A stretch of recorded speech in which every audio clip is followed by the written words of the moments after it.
Hello दोस्तों, स्वागत है आपका अपने यूट्यूब चैनल कूल पर कुलवीर में। आज का जो ये वीडियो जो हमारा सीटी मेंस की जो हमारी सीरीज चल रही है उसका 29वां प्रैक्टिस सेट है। इससे पहले 28 प्रैक्टिस सेट आपको करवा चुके हैं जो कि आपको काफ़ी पसंद आए हैं। बार बार कमेंट आ रहे थे कि सर डिजास्टर मैनेजमेंट ईवीएस वो टॉपिक भी करवाइए। तो जो ये 29वां वीडियो हमारा ये डिजास्टर मैनेजमेंट से ही रिलेटेड है। इसमें आपको ऑप्शन टाइप क्वेश्चन ही करवाए जाएंगे, तो इन वीडियो को लास्ट तक ज़रूर देखिए। आपके एग्ज़ाम में बहुत ही महत्वपूर्ण होने वाले ये वीडियोज़ हैं। ठीक है, ये प्लेलिस्ट हमारी आपको डिस्क्रिप्शन बॉक्स में मिल जाएगी। जिसने भी अभी तक उन वीडियो को नहीं देखा पीछे वाली को, तो उनको देख लीजिए, काफ़ी इंपॉर्टेंट आपके एग्ज़ाम के लिए हैं। साथ में इनकी पीडीएफ अगर आपको चाहिए तो उसके लिए आप हमारा टेलीग्राम ग्रुप ज्वाइन कर सकते हैं, या फिर किसी को व्हाट्सअप पे चाहिए तो इस नंबर पे आप हमें व्हाट्सअप कर सकते हैं। ठीक है, टेलीग्राम पे कूल बॉय कुलबीर लिख के आप सर्च करें, वहाँ पे पूरी पीछे वाली भी आपको पीडीएफ जो वो मिल जाएंगी। ठीक है, तो आज का जो प्रैक्टिस सेट 29 है ये हमारा संबंधित है डिजास्टर मैनेजमेंट से।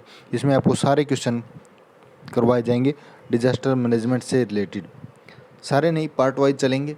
ठीक है, तो आज का जो क्वेश्चन है वो देखिए। पहला क्वेश्चन सबसे पहले है राष्ट्रीय आपदा प्रबंधन संस्थान, NIDM इसको बोलते हैं। ठीक है, DM से बन जाएगा डिजास्टर मैनेजमेंट प्रबंधन संस्थान। ठीक है, N से बन गया नेशनल, तो ये हो जाएगा क्या आपका राष्ट्रीय आपदा प्रबंधन संस्थान।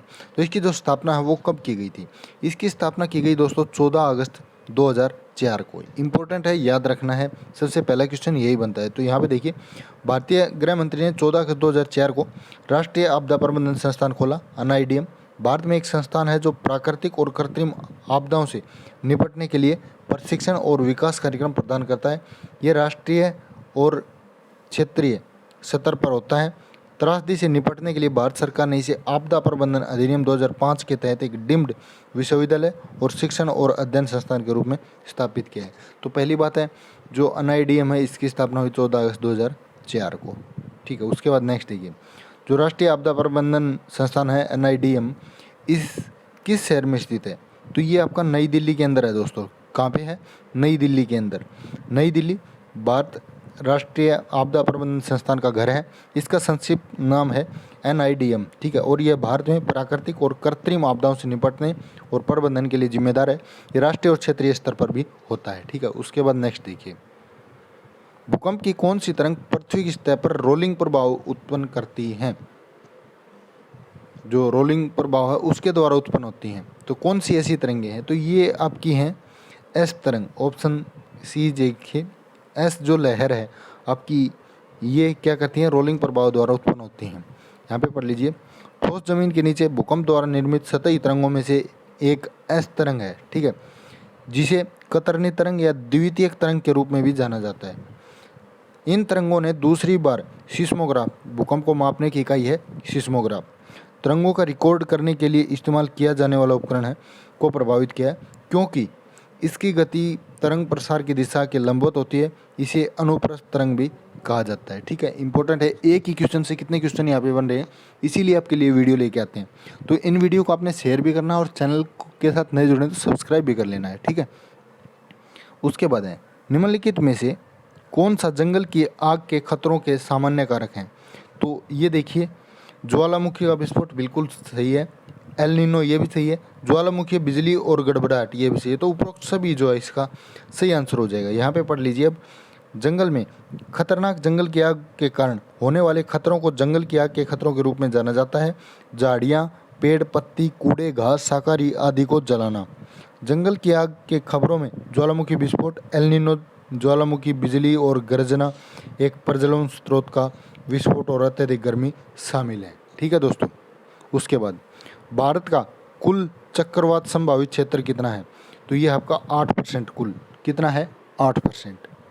यहाँ पे पढ़ लीजिए, भारत का समग्र चक्र प्रवण क्षेत्र देश के कुल भूमि का 8% है। भारत का पूर्वी तट, बंगाल की खाड़ी और अरब सागर, पश्चिमी तट, बंगाल की खाड़ी और अरब सागर दोनों चक्रवातों गुजरात और महाराष्ट्र तट से प्रभावित है। हिंद महासागर का पूर्वी तट सभी चक्रवातों का 80% उत्पन्न करता है। एक उष्णकटिबंधीय चक्रवात के दो प्राथमिक मौसम मई से जून और मध्य सितंबर से मध्य दिसंबर होते हैं। ठीक है, बाढ़ परिवर्तनशीलता को मापने के लिए किस विधि का व्यापक रूप से उपयोग किया जाता है? तो ये करते हैं कौन सी? FFMI, ठीक है, FFMI, ठीक है। इसका पूर्ण रूप क्या हो जाएगा? फ्लैश फ्लड मैग्नीट्यूड इंडेक्स, ठीक है। F से फ्लैश, फिर इस F से फ्लड, इससे मैग्नीट्यूड और I से इंडेक्स, ठीक है। तो ये हो जाएगा, तो FFMI का पूर्ण रूप हो जाएगा फ्लैश फ्लड मैग्नीट्यूड इंडेक्स। यह बाढ़ परिवर्तनशीलता का निर्धारण करने के लिए उपकरण है। एक अचानक बाढ़ एक छोटी अवधि उच्च तीव्रता वाली वर्षा जो कुछ घंटों में जल स्तर को बढ़ा देती है। अधिकांश अचानक बाढ़ पहाड़ी और तटीय स्थानों में हुई है। फ्लैश फ्लड मैग्नीट्यूड इंडेक्स बाढ़ के कारण उठने वाले पानी की मात्रा को रिकॉर्ड करता है। यह पूरे समय में आकस्मिक बाढ़ की आवृत्ति की तुलना करने के लिए गणितीय उपकरण भी है, ठीक है, गणितीय उपकरण भी है। क्या है? FFMI। आपको क्या करना है? एक तो इसकी फुल फॉर्म याद कर लेनी है अच्छे से।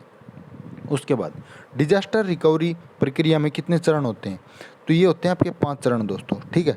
कितने होते हैं? 5। कौन कौन से? यहाँ पे देखिए, नियोजन है, किस तरह से आपदा से निपटा जा सकता है। दूसरा है रोकथाम, आपदा से बचने के लिए क्या उपाय हैं। तीसरा है तत्परता, जो विभिन्न तरीकों से आपदा का सामना करने के लिए तैयार। चौथा है प्रतिक्रिया, यदि आपदा होती है तो कैसे प्रबंधित किया जा सकता है। और पुनर्प्राप्ति 5वां चरण है, आपदा प्रबंधन का, कैसे आपदा जल्द से जल्द ठीक हो जाए, ठीक है। चक्रवात, भूकंप, तूफान, सुनामी और अन्य जो आपदाएं हैं, ये प्राकृतिक आपदाएं दुनिया भर में प्रहार करती हैं, जिससे हजारों लोग मारे जाते हैं और संपत्ति का कहर बरपाते हैं। परिणाम स्वरूप क्या होता है? इस आपदा से बचने के लिए आपदा प्रबंधन जरूरी है, ठीक है। उसके बाद तट के सुनामी का पता लगाने के लिए तटीय ज्वार गेज को कितने किलोमीटर दूर रखा जाता है? तो ये रखा जाता है 50 किलोमीटर दूर, ठीक है। तटीय ज्वार गेज का उपयोग करके सुनामी को तट रेखा के करीब पाया जाता है। वे तट से 50 किलोमीटर दूर हैं, ज्वार को मापते हैं और सुनामी के परिणाम की गणना करते हैं। वे समुद्र के नीचे केबलों के माध्यम से डेटा संचारित करते हैं और समय पर चेतावनी जारी करते हैं। 1851 के आसपास जोसेफ सेक्सटन ने तटीय ज्वार गेज का आविष्कार किया। United States Coast and Geodetic Survey ने एक सेल्फ रिकॉर्डिंग टारगेट बनाया, ठीक है। उसके बाद है नेक्स्ट, किसने भिन्न प्रकार के कार्यों को आपदा प्रबंधन के भाग के रूप में परिभाषित किया गया है? तो ये किया गया है आपका 6, ठीक है। यहाँ पे देख लीजिए कौन कौन से हैं। आपदा प्रबंधन के तहत 6 अलग अलग कार्य सामने हैं, उनकी पहचान की जाती है। एक तो पहला है न्याय संगत तरीके से सहायता, दूसरा घाटे का प्रबंध, तीसरा जोखिमों का प्रबंध, चौथा इवेंट मैनेजमेंट, पांचवा है संसाधनों का प्रबंधन और पर्यावरणीय प्रभावों को कम करना, छठा है आपात स्थिति के मामले में प्रशिक्षण। तो ये 6 आपके अलग अलग कार्य सामने आते हैं। उसके बाद है प्राकृतिक आपदा न्यूनीकरण का अंतर्राष्ट्रीय दिवस कब मनाया जाता है? ये बनाया जाता है 13 अक्टूबर को दोस्तों, ठीक है। 13 अक्टूबर को प्राकृतिक आपदा न्यूनीकरण का अंतर्राष्ट्रीय दिवस मनाया जाता है। संयुक्त राष्ट्र महासभा द्वारा जोखिम जागरूकता और आपदा में कमी की विश्वव्यापी संस्कृति को बढ़ावा देने के लिए एक दिन का आह्वान करने के बाद इसे 1989 में स्थापित किया था। कब किया था? 1989 में। कितना? 13 अक्टूबर, ठीक है। उसके बाद अंतर्राष्ट्रीय सुनामी सूचना केंद्र कहाँ स्थित है? ये है ऑप्शन ए हो जाएगा होनोलुलु, ठीक है। होनोलुलु अंतर्राष्ट्रीय सूचना का, जो अंतर्राष्ट्रीय सुनामी सूचना है उसका केंद्र है। यूनेस्को अंतर सरकारी समुद्र विज्ञान आयोग IOC की स्थापना 1965 में हुई थी, ठीक है। इसकी प्राथमिकता जिम्मेदारी प्रशांत और अन्य महासागरों में दुनिया भर में सुनामी की गतिविधियों का प्रबंधन और निगरानी करना है। संचार डेटा, सुनामी की भविष्यवाणी करने की तकनीक और सूचना वितरण में सुधार के लिए सिफारिशें करना है। उसके बाद है ISDR का फुल फॉर्म क्या हो जाएगा? ISDR का क्या हो जाएगा? आपदा, बी ऑप्शन हो जाएगा आपदा न्यूनीकरण के लिए अंतर्राष्ट्रीय रणनीति, ISDR, ठीक है। और इसकी स्थापना हुई थी 1999 में, ठीक है। यही इम्पोर्टेंट रखने की बात है। उसके बाद है ज्वालामुखियों के जमीन ढलान और आकार में होने वाले सूक्ष्म परिवर्तनों को ट्रैक करने के लिए किन उपकरणों का प्रयोग किया जाता है? ये करते हैं टिल्ट मीटर का, ऑप्शन बी हो जाएगा टिल्ट मीटर का उपयोग, ठीक है। 1912 में टिल्ट मीटर का उपयोग एक सक्रिय ज्वालामुखी वेधशाला के रूप में किया गया था। इसे शुरू में संयुक्त राज्य अमेरिका ने एक वैज्ञानिक द्वारा हवाईयन ज्वालामुखी का निरीक्षण करने के लिए रखा गया था। टिल्ट मीटर मैग्मा बिल्डअप के कारण उपसतह भूमि की झुकी हुई पपड़ी सतह को मापते हैं। सटीक परिणाम के लिए टिल्टमीटर को उथले नंगे छेद 1 से 6 मीटर या फिर 5 से 20 फुट गहरे में रखा जाता है। स्ट्रेन मीटर क्रस्ट के स्ट्रेन को मापते हैं। ये बहुत संवेदनशील उपकरण है जिनका उपयोग मौसम चक्र के दौरान हवा के दबाव के कारण पृथ्वी की पपड़ी पर तनाव को मापने के लिए किया जाता है। तनाव मीटर जमीनी स्तर से लगभग 100 फीट नीचे नंगे छिद्रों में दबे होते हैं। जब मैग्मा या भूकंप चलते हैं तो वे जमीन को रूप बदलने का कारण बनाते हैं। ठीक है, उसके बाद है भारत की पहली आपदा प्रबंधन योजना किसने जारी की? ये की थी नरेंद्र मोदी ने दोस्तों। ठीक है, कब की है? 1 जून 2016 को भारत की पहली जो आपदा प्रबंधन योजना है वो अनावरण किया है 1 जून 2016।